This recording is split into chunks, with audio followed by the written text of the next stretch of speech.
آیت نمبر 18 وَجَاءُوا عَلَىٰ قَمِيصِهِ بِدَمٍ كَذِبٍ، اور وہ یوسف علیہ السلام کی قمیص پر جھوٹ موٹ کا خون بھی لگا کر لے آئے۔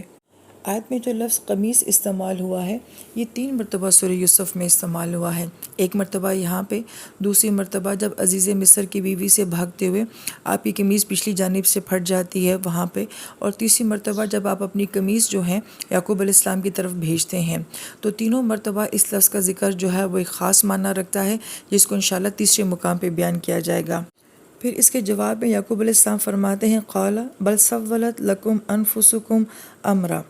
حقیقت یہ نہیں ہے بلکہ تمہارے دلوں نے اپنی طرف سے ایک بات بنا لی ہے۔ یہاں پہ سولت کا لفظ جو آیا ہے اس کا ایک معنی یہ بیان کیا جاتا ہے کہ تمہارے اندر کچھ ایسا تھا جس نے تم سے یہ کام کروا دیا۔ دوسرا اس کا معنی یہ بھی بیان کیا جاتا ہے کہ تم نے ایک ایسا کام کر دیا ہے جس کو تم نے اپنے لیے آسان کر دیا ہے۔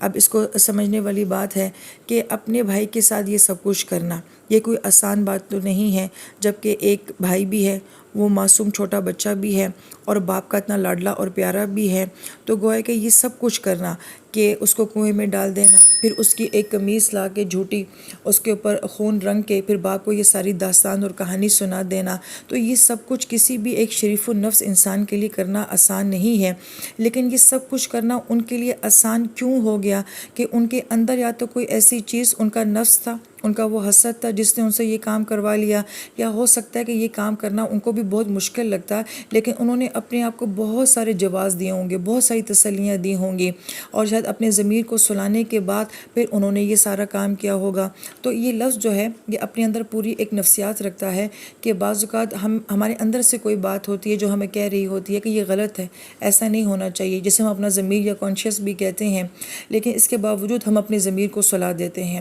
اور پھر ہم بہت ساری جسٹیفیکیشن اپنے آپ کو دیتے ہیں کہ میری مجبوری ہے، حالات ہی ایسے ہیں، میرے پاس چوائس کوئی نہیں ہے، وغیرہ وغیرہ۔ تو گویا کہ ہم اپنے گناہ کا کوئی نہ کوئی جواز یا کوئی بہانہ جو ہے وہ ڈھونڈ لیتے ہیں، تو یہ معنی لفظ سوالہ کے اندر پایا جاتا ہے۔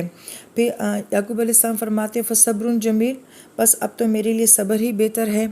صبر جمیل کو جو ہے یہاں پہ اسم کے ساتھ بیان کیا گیا ہے، یعنی کہ مجھے اب بڑا طویل صبر جو ہے وہ کرنا پڑے گا۔ دوسری بات ہے کہ یعقوب علیہ السلام یہاں پہ ان سے نہیں پوچھتے کہ اچھا باقی لاش کہاں ہیں، باقی اعضاء کہاں ہیں،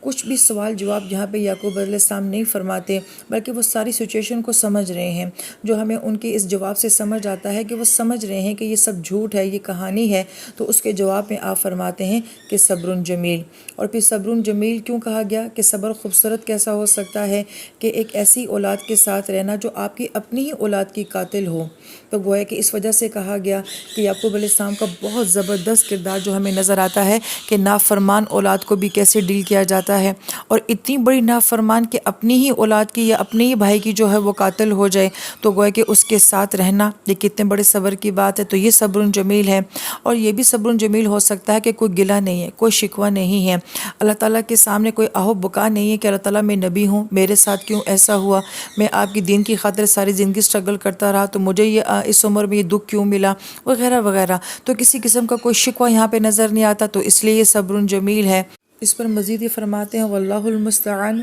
علی ما تصفون،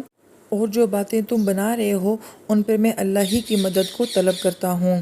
اور مستعان کا لفظ جو ہے ہم سورہ فاتحہ میں بھی دیکھ چکے ہیں کہ استعانت کہا جاتا ہے کہ ایسی مدد جس میں آپ کی طرف سے بھی بھرپور کوشش ہوتی ہے اور پھر اس کے بعد جو ہے آپ اللہ تعالیٰ سے مدد مانگتے ہیں، تو گویا کہ آپ کی طرف سے وہ ہمت، وہ استقامت، وہ صبر، اور جہاں انسان کمزور پڑ جائے تو اس سے آگے اللہ تعالیٰ کی مدد۔